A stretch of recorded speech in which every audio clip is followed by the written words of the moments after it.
In this video, I will teach you how to understand the Scottish accent, so don't go away.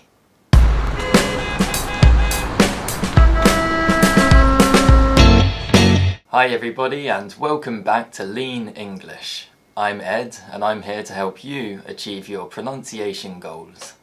In today's video, I'm going to be discussing the Scottish accent.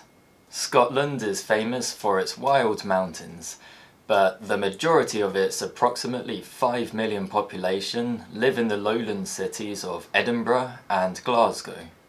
Scotland is a linguistically diverse place, and the native Scots and Gaelic languages have influenced the local pronunciation of English. For authentic examples of the Scottish accent, I recommend you listen to famous Scottish actors such as Gerard Butler, James McAvoy and Ewan McGregor. So, let's look at some features of the accent in a bit more detail. In contrast to received pronunciation, Scottish English is rhotic, which means the letter R is always pronounced. Furthermore, it's frequently realised as a tapped sound. So a phrase like "really terrible weather" in Scotland is likely to be pronounced "really terrible weather." Vowel length is non-phonemic in Scottish English, which means the length of a vowel is inconsistent and depends on the sound that follows it.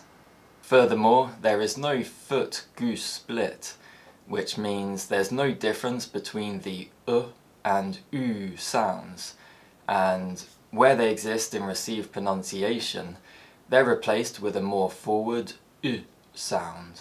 So a phrase like "good food" in Scotland is likely to be pronounced "good food."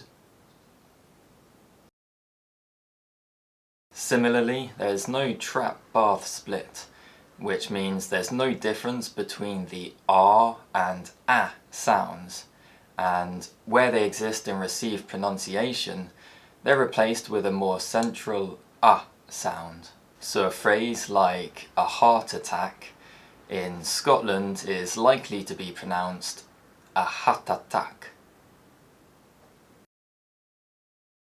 There is also no lot-thought split, which means there's no difference between the O and OR sounds, and where they exist in received pronunciation, they're replaced with a shorter O sound.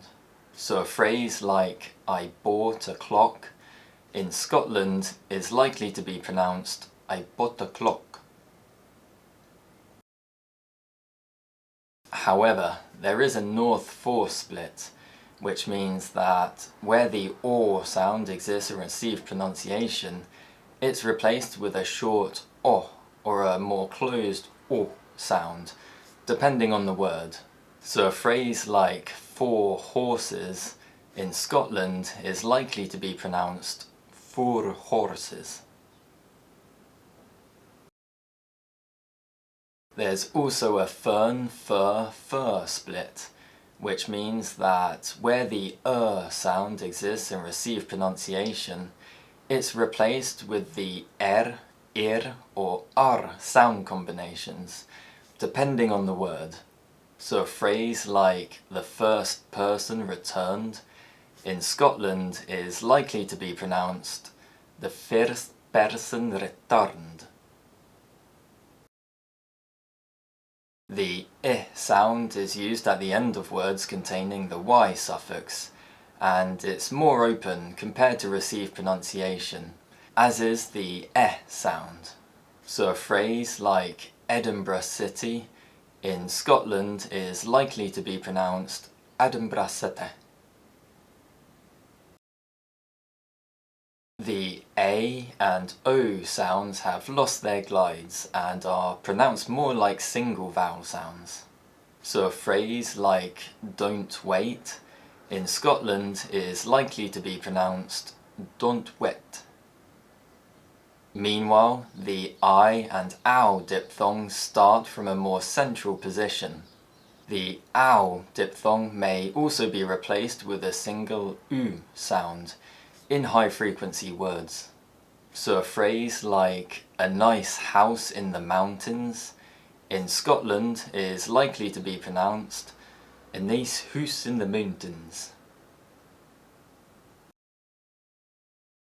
There's no H dropping in Scottish English, and the sound is often used in words that begin WH. So a phrase like "where is he" in Scotland is likely to be pronounced "where is he." The dark L is used in all contexts, and the glottal fricative may be used in words of Gaelic origin that end CH. So a phrase like "a large loch" in Scotland is likely to be pronounced "a large loch."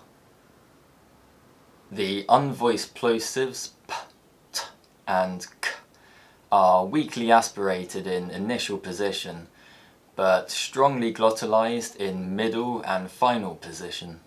So a phrase like "cut and tape the package" in Scotland is likely to be pronounced "cut and tape the package." Finally, there are lots of words unique to Scottish English. Some of them are derived from the Scots language, such as "aye," which means yes. "Nay" means no or not. "Bonny" means pretty or attractive. "Lass" means girl or woman. "Wee" means small. And "bairn" means child. So in Scotland you might hear something like, "Would you mind looking after my wee bairn for a minute?" "Aye, it's nae bother, bonny lass." Well, that's the end of the lesson. Thanks very much for watching. Let me know what you think of the Scottish accent in the comments below. And remember to like and subscribe for more videos like this in the future. I'll see you all next time. Goodbye.